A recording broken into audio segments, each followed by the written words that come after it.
ابھی next question ہے، ہمارے معاشرے میں عوام الناس کی اکثریت یہ سوال پوچھتی ہے کہ عام غسل اور غسل جنابت میں کیا فرق ہے؟ مزید یہ کہ اگر ہم غسل کو سنت کے مطابق ادا کریں تو کیا ڈائریکٹ نماز پڑھ سکتے ہیں یا پھر نماز پڑھنے کے لیے الگ سے وضو کرنا پڑے گا؟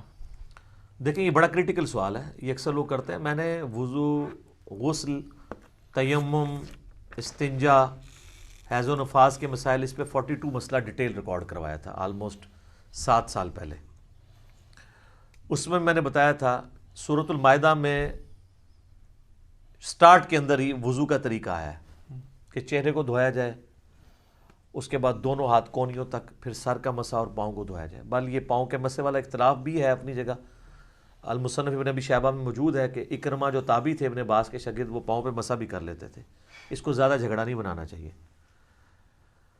تو یہ وضو کا طریقہ قرآن کے اندر ہے، بخاری مسلم میں درجنوں احادیث ہیں، بلکہ مسلم شریف کے اندر تو 1000 سے زیادہ احادیث ہیں وضو، غسل، نماز اور طہارت کے مسائل کے اوپر، 1000 سے زیادہ. لیکن یہ آپ کو کہتے ہیں جی وہ وضو کا طریقہ تو امام حنیفہ نے بتایا ہے، وہ تو احادیث کے اندر موجود ہے. تو آپ بخاری مسلم دونوں میں حدیث موجود ہے کہ نبی علیہ السلام غسل کیسے کرتے تھے. امہات المومنین نے روایت کی ہے کہ نبی علیہ السلام جب بھی غسل جنابت کرتے تھے تو آپ علیہ السلام غسل کرنے سے پہلے استنجا کیا کرتے تھے. اس کے بعد آپ علیہ السلام زمین پہ ہاتھ مار کے مٹی لیتے تھے. اس زمانے میں ظاہر صابن تو نہیں ہوتا تھا، اور مٹی اس جگہ پہ ملتے تھے جہاں پہ مری وغیرہ لگی ہوتی تھی تاکہ اس کو صاف کر دیں. ظاہر وہ سمپل پانی سے تو صاف نہیں ہوگی. اس کے بعد آپ علیہ السلام، بخاری مسلم کے الفاظ ہیں کہ نماز کا سا وضو کرتے تھے، کلی کرتے تھے، غرغرے کے ساتھ سنت ہے، ناک میں پانی ادھر تک چڑھاتے تھے. اور وہ ابو داؤد میں الفاظ موجود ہیں کہ اگر روزہ نہ ہو تو پھر تو آپ اوپر تک چڑھائیں، روزہ ہو تو آپ بس نارمل ہی جتنے ہے پانی ہے. اس کے بعد چہرہ دھوتے تھے، نماز کا سا وضو کرتے تھے، پاؤں چھوڑ دیتے تھے. اس کے اندر ایک حکمت تھی، کیونکہ کیچڑ تھا، نیچے پانی جمع ہوتا تھا، اور اس زمانے میں لوگ شلوار نیچے سے نہیں پہنتے تھے، تہمد ہوتی تھی، نیچے سے پہنے تو کیچڑ پاؤں پہ لگ جائے. تہمد میں جو کر رہا ہے تو وہ تو اوپر سے پہن لے گا اور پاؤں اس کے کیچڑ والے ہوں گے. اور بخاری مسلم میں الفاظ ہیں نبی علیہ السلام باہر آ کے پاؤں دھوتے تھے. آج کل ایسا نہیں ہے.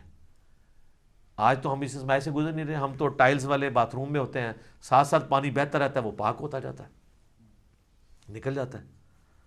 ورنہ تو ہماری مصیبت ہو جائے، ہم پہلے تولیہ باندھ کے باہر نکلیں اور پاؤں دھوئیں اور اس میں وہ چھینٹیں بھی نہ پڑیں پھر شلوار پہنے. اب تو یہ ضرورت ہی نہیں اندر ہی، تو آپ پورا وضو بھی کر سکتے ہیں. اچھا، چونکہ نبی علیہ السلام وضو کرتے تھے اور اس سے پہلے استنجے والی جگہ سب کچھ دھو چکے ہوتے تھے، اور اس کے بعد آتا ہے پھر آپ علیہ السلام 3 دفعہ جو وہ سر پہ پانی بہاتے تھے، دائیں طرف بائیں طرف. ذرا وہ غسل ہوتا تھا ایک برتن اور بالٹی کے ذریعے، تو وہ اسی طریقے سے ہی ہوگا. آج کل تو شاور ہے، مسئلہ ہی کوئی نہیں ہے. تو اس کے بعد آپ پاؤں باہر نکل کے دھوتے تھے، اور اسی وضو کے ساتھ غسل کے ساتھ وضو بھی شمار ہو جاتا تھا.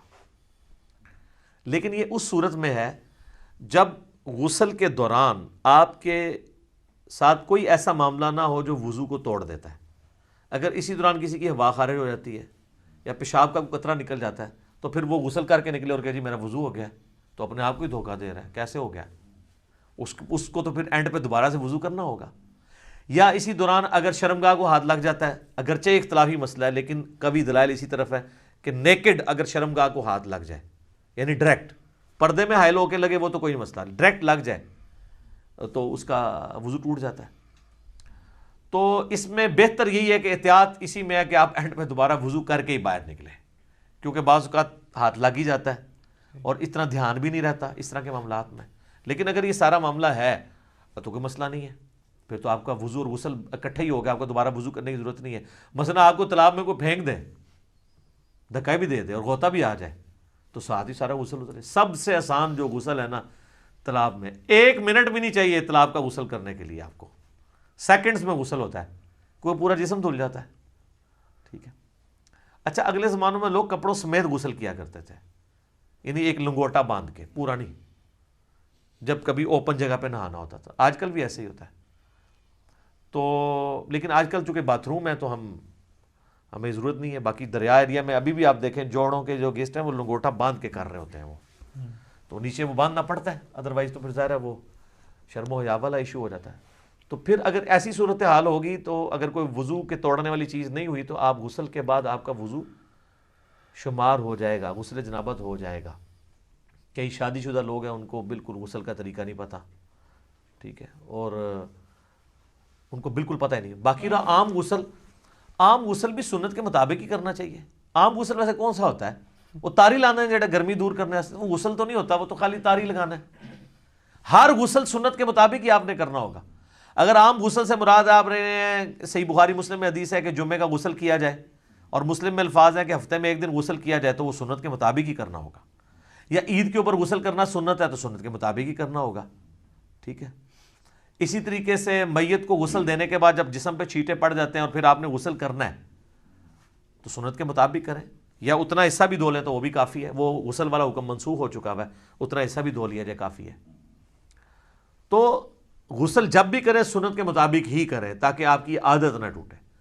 بل عام غسل آپ جس بھی طریقے سے کر لیں گے ظاہر ہے اس میں تو پھر کوئی ایسا ایشو نہیں ہے، آپ جب کر کے ازائے وضو پہ جب پانی بہہ جائے گا تو خود بخود آپ کا وضو ہو جائے گا، بشرطے کہ اس دوران کوئی وضو توڑنے والی چیزیں نہ ہوں۔ اسلامی بہنوں کے لیے میں عرض کر دوں کہ ان کے غسل میں فرق ہے۔ صحیح مسلم کے اندر موجود ہے کہ اما عائشہ کہتی ہیں کہ نبی علیہ السلام جو حالت حیض میں غسل ہے نا، اس میں ہمیں حکم دیتے تھے کہ ہم بالوں کا جوڑا بھی کھول کے پورا کھول کے نا، جو بنائی ہوتی تھی آپ نے چٹیا، اس کو کھول کے غسل کریں۔ لیکن جو عام غسل ہے غسل جنابت، اس میں آپ کہتے تھے بس اوپر اوپر سے پانی بہا لو تو کافی ہے، کیونکہ عورت کے لیے تو تردد ہے، اس کی تو کئی بالٹیاں سر پہ ہی لگ جائیں گی۔ اس زمانے میں تو پانی بھر کے لانا بھی ایشو ہوتا تھا، آج کل والا صاحب تو نہیں ہے، اٹیچ باتھ ہے اور اوپر جو ہے وہ آپ کا شاور چل رہا ہے۔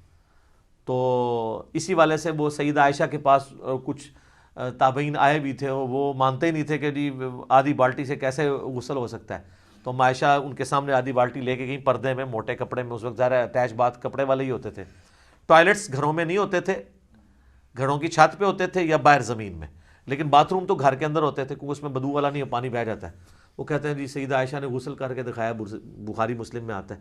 تو میں نے اس کو بھی جواب دیا تھا، وہ انہوں نے ان کے سامنے نہیں کیا، ان کا وہم نکالا ہے کہ دیکھو اندر ٹوٹی بھی کوئی نہیں ہے، میں یہ پانی لے کے جا رہی ہوں، اسی سے غسل کر کے نکلوں گی۔ تو وہ ان کا وہم نکالنے کے لیے تھا۔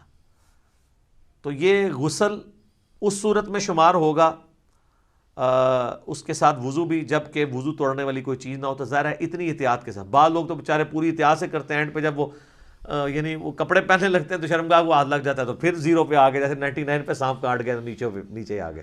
تو بہتر یہی ہے کہ تسلی سے کر کے نکلیں، بعد میں آپ وضو کر لیں، اور اس میں کوئی غلو والا شمار بھی نہیں ہوگا، ظاہر ہے کہ آپ اس اعتبار سے کر رہے ہیں۔ اچھا یاد رکھیے گا، ایک مجھے ضمناً آیا، لوگ پوچھتے بھی رہتے ہیں غسل کن چیزوں سے ٹوٹتا ہے؟ غسل اسی صورت میں ٹوٹے گا جب شہوت کے ساتھ منی خارج ہوگی، یا میاں بیوی ازدواجی تعلق قائم کریں اور اس صورت میں چاہے منی خارج ہو یا نہ ہو، بس یہ 2 چیزیں ہیں جن سے غسل ٹوٹے گا، ٹھیک ہے۔ حیض والا تو عورتوں کا معاملہ الگ ہے، تیسری کوئی صورت نہیں ہے۔ بعض اوقات پیشاب کرتے ہوئے منی کے قطرے نکل جاتے ہیں تو وہ شہوت کے ساتھ نہیں نکلے، اسے ودی کہتے ہیں، وہ منی نہیں ہوتی، وہ غسل نہیں توڑے گی۔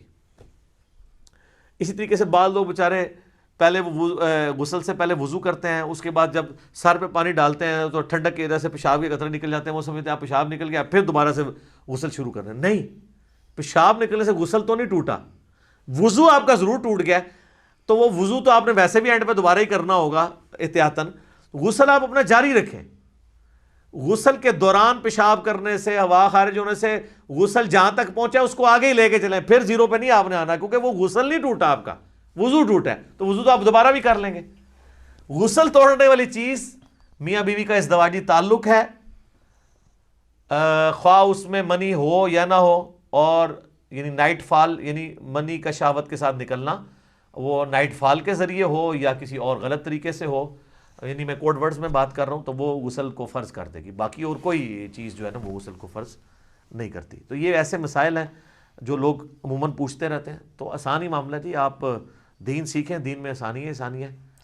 تو اگر آپ بعد میں وضو کر لیں غسل کے بعد، اسی میں احتیاط ہے، بجائے اتنا اس طرح کر کے کان پکڑنے میں، آسانی اسی کے اندر ہے آپ کی۔ ٹھیک ہو گیا جی، جزاک اللہ۔